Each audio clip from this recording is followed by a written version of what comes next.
So Arsene Wenger hasn't changed his tune, but has the mood music changed with Manchester United entering the fray? This is hotting up nicely, isn't it? Yeah, it certainly makes it more exciting. You know, it looks like it was a one-horse race on Man City there, but I think that Sanchez will hold the key where he wants to play and who he wants to play for.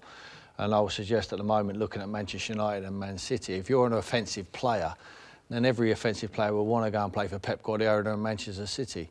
And no matter what Man United bid, the player will hold the key. In my opinion, Arsenal should keep hold of Sanchez. I think that it'd be worth 20 million, what they might get bid from Man City, if we led to what we believe. That's the value. You can't put that value on Champions League spot. Without Sanchez at the club, I don't think they're finishing in the top four. I think there's no guarantee with him they will, but it gives them a lot better chance. They're a lot better side. Now, the key is obviously going to be down to Arsene Wenger speaking to the individual and seeing if he's going to down tools after the window closes. He obviously hasn't got any World Cup to look forward to, so he's not willing to impress anyone, or he doesn't have to impress anyone. But if he's got the character to want to play to his maximum, then I would keep him. It's also being spoken about that Mkhitaryan could be involved in the deal. Yep. Does that make it potentially more interesting for Arsenal? Even though Tim says the player still holds the key. Yeah, I think he's right in that sense. But with Mkhitaryan, I just see a player that, you know, has so much ability, and everyone he talks so highly of him. We all know what he can do, but he's fallen hugely out of favour at Manchester United, and it's for a reason. You kind of feel. I think there's a clash of what Mourinho probably wants from his player. Mkhitaryan can't deliver, but he's certainly a style that you'd say fits into Arsenal, but then you ask the question, well, is it really what they need? And I think moving away from that style is probably something that Arsenal could benefit from. Well, this has got so many subplots, these bids. Yeah. In style of play, could Mkhitaryan be a replacement for Ozil? Yeah, I think he could slot into that role, for sure. He could definitely play in the style and the fashion. It's more relaxed in a way. I think you get to express yourself more under Arsene Wenger than you do Jose Mourinho. And I think that would suit him as a player. Difficult to judge Mkhitaryan on what we've seen at Manchester United. If we look at what he did at Shakhtar and at Dortmund, I mean, we're looking at a world-class footballer who just, for me, is lacking confidence. Give him that injection of confidence. Maybe Arsene Wenger can be able to put his arm around him and get the players and play to him, build the team around him, because I think he's that good. I think the key is that at Arsenal, you do get that opportunity. I think Arsene Wenger puts the players together and he takes a bit of a backward step and lets it happen as such, and I think that's his style, as opposed to a Mourinho who's pushing them in a direction and wanting a lot more structure. OK, for the sake of debate, let's get way ahead of ourselves. If Sanchez went to Manchester United, where would he fit in? Where would he play? Is he at the top? Is he one of a front three? Well, he's not going to play at the top because Lukaku's going to be the number 9. He's going to play probably where Rashford plays, off the left. You know, I don't think... Martial's normally left, isn't he? Rashford right. Well, I don't know. Rashford's played on the left for me, and he swapped his wide players. I'm not sure where he plays, but he's certainly willing to put a shift in for his team, which Jose demands. But I think he's a player who needs to play off the cuff a little bit more. Yeah, I think he's an option to play up top. I think when Lukaku isn't playing, I think he's definitely a good option to play in that role. Lukaku would be your number 1 pick for that role, as Sanchez can play elsewhere better. But I think if Lukaku's not in the team, if there's an injury or whatever, I think he can fill that role better than anyone that they may have there already. And where does he fit in at Manchester City? Anywhere. They play anywhere. They've got 3 defenders and the rest of them all attack. You know, they've got Otamendi and Stones, or Mangala when he's playing. They got Ferrandino who sits in front. You got Walker and Fabian Delph just bombing forward, and the rest of them just play free. He will play obviously one of the high ones, probably where Sane's playing. Maybe Aguero. I would suggest they wouldn't get rid of Aguero at the moment. He would just be part of a very attacking squad of players, and just another. Gives more depth to what is already a fantastic squad. Can you understand why, though, Manchester City? I mean, they're talking about him and Johnny Evans as well. Potentially, if they go all the way in all of the competitions, they'll play 63 games. He's not cup-tied, is he? No. You know, for the Champions League, he's not cup-tied, so he can go straight into that squad. You know, which is a big plus for someone you're going to take in January. but he's just a fantastic footballer who will be allowed to play with so much freedom and go in every day and enjoy his football. I think that'll be a large part of it. The money is important, obviously, but the environment is very important. And when they want to go to training every single day and they go in and they play with a ball at that tempo with world-class players, and then they transfer that on a Saturday or a match day to a fantastic, entertaining football match, which he will get if he goes to Man City. I think that is the key. The style of how he will be adapted into a Man City squad is the reason why he will choose Man City.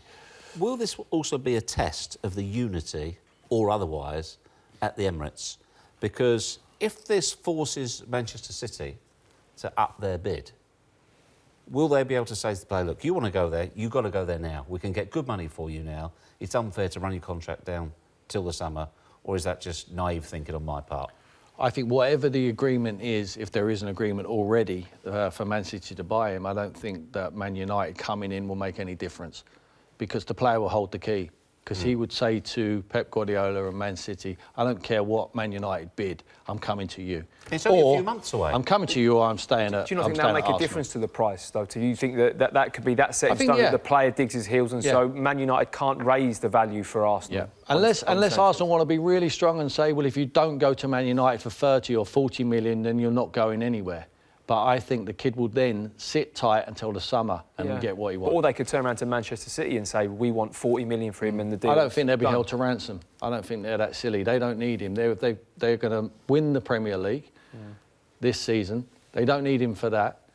They need him? If you're him, you've got a good chance of not only winning the Premier League this season with Manchester City, with Jesus injured, playing pretty much straight away alongside Aguero, and you're a genuine contender for the Champions League. Jeff, I just said, if he's got a chance to go to Man City, he goes. If it's Man United or staying at Arsenal and Man City in the summer, I believe he sits tight. I don't think he will get bullied into going to Manchester United if his favourite destination is Man City. Now, we're surmising. I agree with that because he's gone this far. He's worked himself into a position now where it's the last leg, isn't it? It's this last January to the end of the season. He's not going to make a rash decision now if it's not right for him. It's just whether or not Arsenal can manoeuvre something that's right for them on the price front. Do you think this will be one of the last times we see a top-level player run down his contract like this? Because of the amounts of money involved.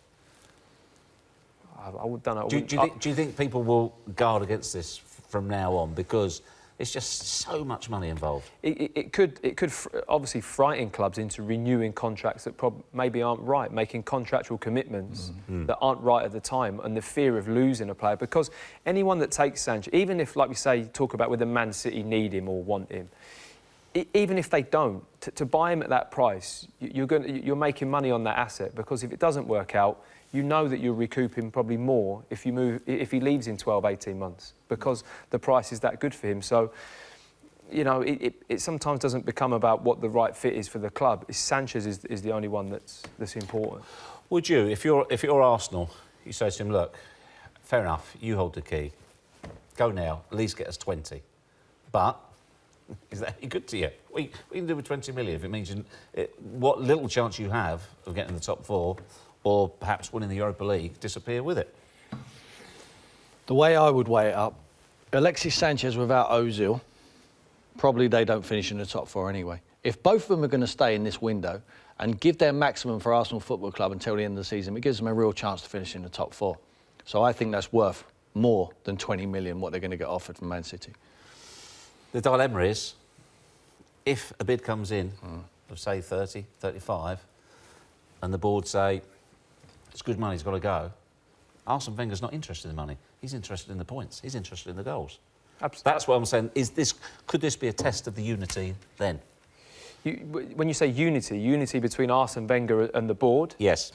I think so. I mean, I think Arsene Wenger is the board. Yeah, well, that's what I'm saying. He's has a lot of control at that football club. So, you know, if somebody was to say that to him, it'd be interesting to see how that would play out, because it's so hard to decide whether, like, you feel that Arsenal have enough, that if Sanchez stays and Ozil stays and they perform at the right level. I think it gives them a chance. I'm not saying there are enough. I think they're up against it anyway. Yeah. But I think that A judgment call would suggest with them two players you've got a far better chance than Of we course, have at the moment. but I think the judgment call needs to be, if they're in, will we, you know, the belief of like, will we finish top 4? And I think that's the question that Arsene Wenger's going to be getting asked a lot from the board, because that's a huge call to make at this stage in the season.